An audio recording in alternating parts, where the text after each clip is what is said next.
नमस्कार सक्ष news centre पर आप सभी का स्वागत है। नेशनल कॉन्फ्रेंस के नेता उमर अब्दुल्ला ने अगले साल होने वाले लोकसभा चुनाव के साथ ही जम्मू कश्मीर विधानसभा का चुनाव कराने की वकालत करते हुए कहा है कि लोगों को राजभवन के माध्यम से शासित होने की बजाय निर्वाचित सरकार चुनने का अवसर चाहिए। उन्होंने राजनीति में परिवारवाद का भी बचाव किया और गृह मंत्री अमित शाह की उस टिप्पणी पर सवाल उठाया जिसमें उन्होंने कहा था कि केंद्र शासित प्रदेश में आतंकवाद से संबंधित मौतों के लिए 3 परिवार National Conference, People's Democratic Party और कांग्रेस जिम्मेदार हैं। अब्दुल्ला ने अपनी पार्टी पर परिवारवाद अपनाने के आरोप पर कहा कि देश में वामपंथियों को छोड़कर ऐसी कोई पार्टी नहीं है जिसमें परिवारवाद न हो।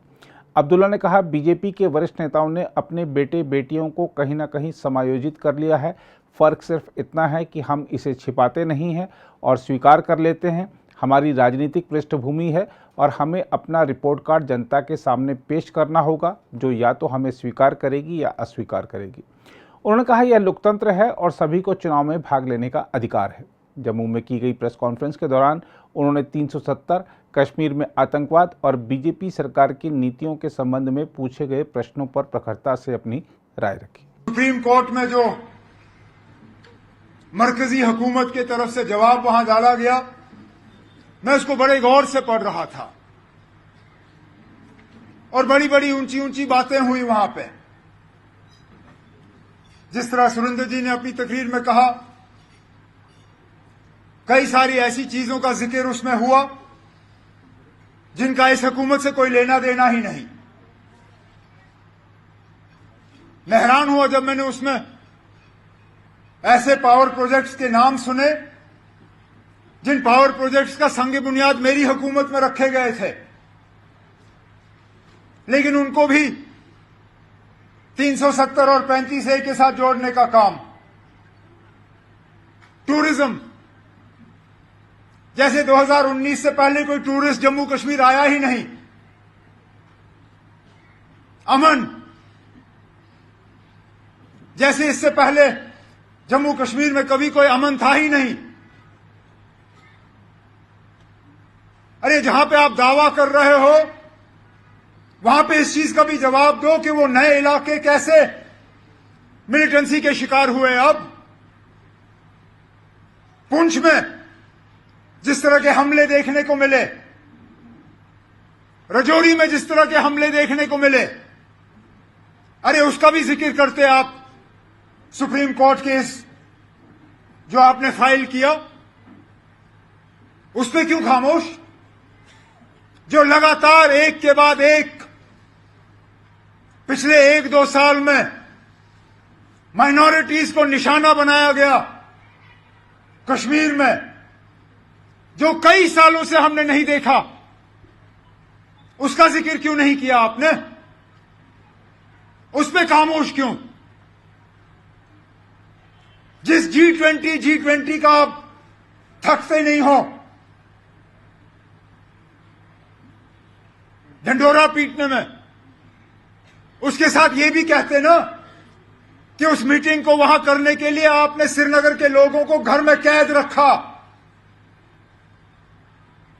आपको बाकी मुल्क से पता नहीं कितने और हजार वहां पे फौज तैनात करनी पड़ी। एक एक जो बाहर से मेहमान आया उनको 2-2, 3-3 बुलेट प्रूफ गाड़ियां। अरे वो भी लिखते आप, फिर आप क्यों नहीं लिखते हो कि जब हमारे बेताज बादशाह इस रियासत के लेफ्टिनेंट गवर्नर साहब एक जगह से दूसरी जगह जाते हैं, 15 मिनट के लिए हमारा रास्ता बंद किया जाता है।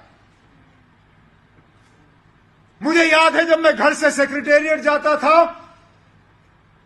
ट्रैफिक लाइट के सामने मेरी गाड़ी रुकती थी, और ये श्रीनगर की बात, और फिर बत्ती चेंज हो जाती थी, मेरी गाड़ी निकल जाती थी। मेरे मिनिस्टर ट्रैफिक लाइट पे रुकते थे। यहां आज हाल ये है कि जब हमारे लेफ्टिनेंट गवर्नर साहब कहीं जाते हैं तो जितना वजीर आजम के लिए दिल्ली में रास्ता बंद होता है, उससे कई गुना ज्यादा श्रीनगर में हमारे लेफ्टिनेंट गवर्नर के लिए रास्ता बंद किया जाता है। मैंने खुद गिने गाड़ियां नहीं नहीं शेम नहीं ना, अभी इनकी मजबूरी है, मजबूरी है क्योंकि हालात ठीक नहीं है, डरे हुए हैं। इसके बिना वो घर से निकलने के लिए तैयार नहीं। बदकिस्मती उनके मेरे घर के सामने से गुजरना पड़ता है। टू टू टू टू टू टू मैं सायरन सुनता हूं, कहता हूं देखता हूं कौन गुजर रहा है। यकीन माने पहले 4 मोटरसाइकिल एक के बाद एक, टू टू टू टू, तेरा रास्ता बंद करने का टाइम आ गया, बंद। उसके बाद जीपों में हाथ यूं यूं, टू टू टू टू, रुको। बेचारा जिसकी गाड़ी साइड पे पार्क हुआ हो उसको तो कहते हैं हटाओ हटाओ गाड़ी यहां से, चलो यहां पार्किंग नहीं। जो स्कूल के बाहर अपने बच्चों को उठाने के लिए इंतजार कर रहे हैं, किसी की मां, किसी की बहन, किसी का ड्राइवर, कहते चलो हटो, हट, ले जाओ गाड़ी। सारा रास्ता साफ करके उसके बाद फिर 4 गाड़ियां, फिर कहीं बीच में छुपाई हुई गाड़ी एक, जिसमें हमारे एलजी साहब फिर निकल जाते हैं। अब एक तरफ से तो आप सुप्रीम कोर्ट में कहते हो कि हालात बिल्कुल ठीक हैं, अगर हैं तो जो आपने श्रीनगर में ये साइकिल सजाए हुए हैं जरा उन पे बैठ के सवारी करिए ना, उन पे बैठ के घूमिए। मैं मानूं हां जनाब हालात इतने ठीक हैं कि जो एज चीफ मिनिस्टर मैं नहीं कर सका, मैं गाड़ी में बैठता था, आज हालात इतने ठीक हो गए हैं कि हमारे एलजी साहब अब साइकिल पे बैठ के बिना ज्यादा सिक्योरिटी के 10 आगे 2-4 बंदे तो होंगे ही होंगे, लेकिन इतने वो अब ठीक समझते हैं हालात को कि वो गुजरने के लिए तैयार हैं। अब मुझे बताइए ना, अब सच क्या है? क्या सच वो है जो आपने सुप्रीम कोर्ट में लिख के दिया, या सच वो है जो हम जमीनी सतह पे देखते हैं कि बिना रस्तों को बंद किए हुए आप एक जगह से दूसरी जगह जा नहीं सकते हो क्योंकि मिलिटेंसी का इतना खतरा है, क्योंकि कहीं ना कहीं तो आप झूठ बोल रहे हो।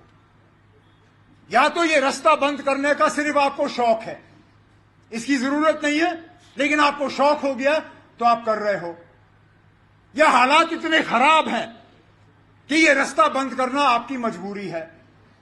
अगर हालात इतने खराब हैं, ये आपकी मजबूरी है, फिर जो आपने सुप्रीम कोर्ट में बोला है वो झूठ है। दोनों सच हो नहीं सकते। नौजवान बेरोजगार, उसकी बात क्यों नहीं? यहां लिस्टें निकलती हैं, दूसरे दिन लिस्टों के खिलाफ आवाज उठती है कि इसमें धांधली हुई है, तीसरे दिन लिस्ट को रद्द किया जाता है, चौथे दिन इंक्वायरी होती है, उसके बाद सिलसिला खत्म। बेचारे जो मेहनत करके इम्तिहान दे के सिलेक्शन का सारा प्रोसेस कंप्लीट करके ईमानदारी से वहां पे उस लिस्ट में दाखिल हो जाते हैं, पता नहीं उनमें से कितने सारे ओवरेज हो जाते हैं इंतजार करते करते कि कब हमें रोजगार का मौका मिलेगा। कीमतें आसमान को छू रही हैं। जम्मू का भी वही हाल होगा जो श्रीनगर का है। आज सब्जी वाला टमाटर बेचने के लिए तैयार नहीं है। 150 रुपए किलो टमाटर। जब हम जाते हैं सब्जी वाले के पास और उससे टमाटर पूछते हैं, कहते हैं ना टमाटर के भाव और जाफरान के भाव में ज्यादा कीमत फर्क है नहीं, टमाटर कोई खरीदता ही नहीं, हम रखते नहीं। 5 किलो चावल का वादा हुआ, दिखा नहीं, अब कहते हैं हम 15 देंगे। अरे 5 नहीं मिला, 15 कहां से आएगा? कहते हम जमीनें देंगे। पहले तो आप जमीनें छीन रहे हो उन लोगों से जिनको उन जमीनों का मालिकाना हक है, और फिर बसा किसको रहे हो कोई पता नहीं। कोई इसमें सफाई नहीं।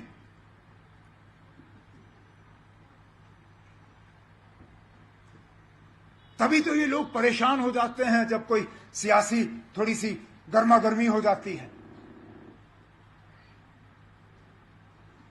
ये सुरेंद्र जी हैं, इतने बहादुर हैं कि वो ये और मैं जानते हैं कितना प्रेशर इन पर लगा पिछले दिनों में। अब कुछ चीजें हैं जो हमें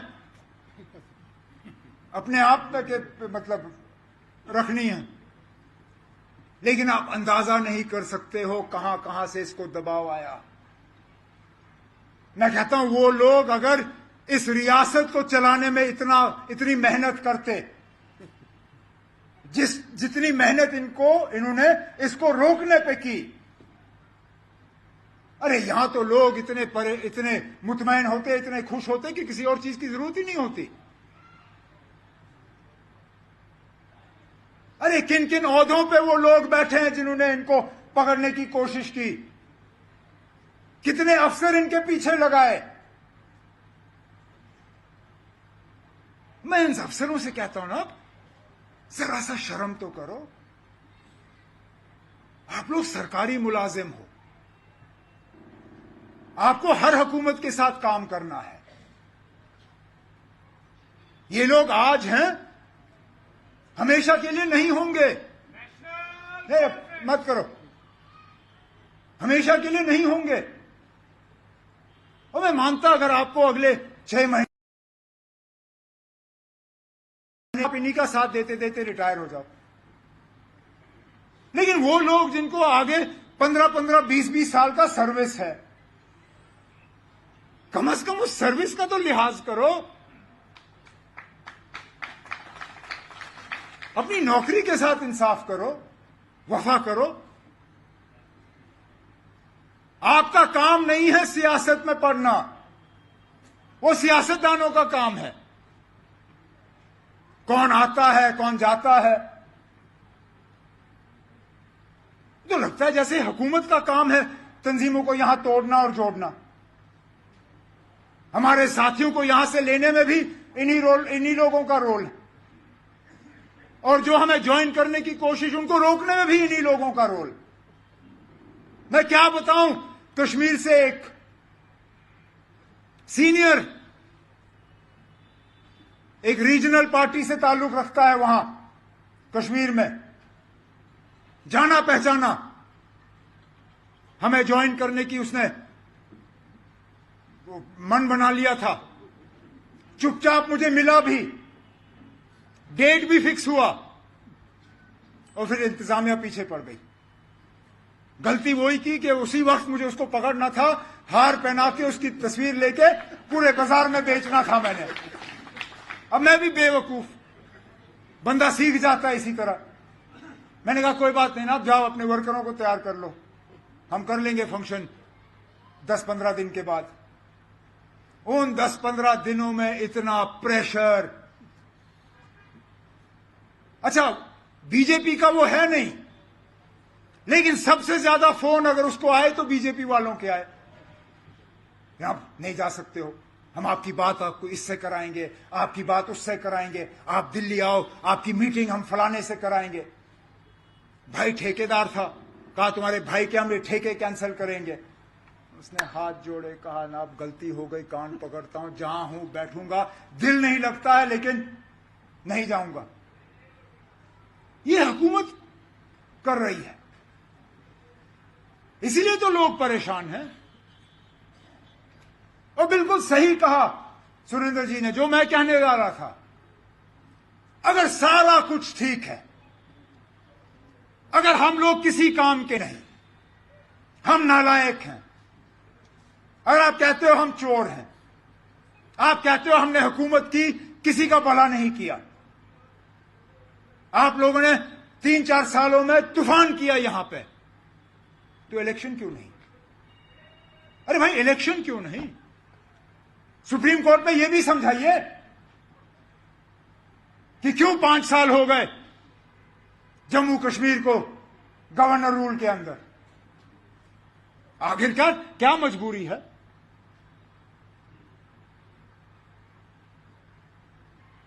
एक तरफ से आप तब कहते हो कि सारा कुछ बड़ा अच्छा, दूसरी तरफ से आप बाहर के मुल्कों में जाके जमहूरियत का वहां डंडोरा पीटते हो। Hindustan democracy, India is the mother of democracy. तो वो डेमोक्रेसी यहां आते आते क्यों रुक जाती है? जिस तरह विकास गायब हो गया, हर थाने में अब विकास का एफआईआर कटना चाहिए कि भाई साहब विकास है तो गया कहां? अगर आप भी लेना चाहते हैं देश दुनिया की तमाम जानकारी तो आज ही सब्सक्राइब करें हमारे चैनल को। साथ ही नीचे दिए बेल आइकन को जरूर दबाएं ताकि हर अपडेट आप तक पहुंच सके।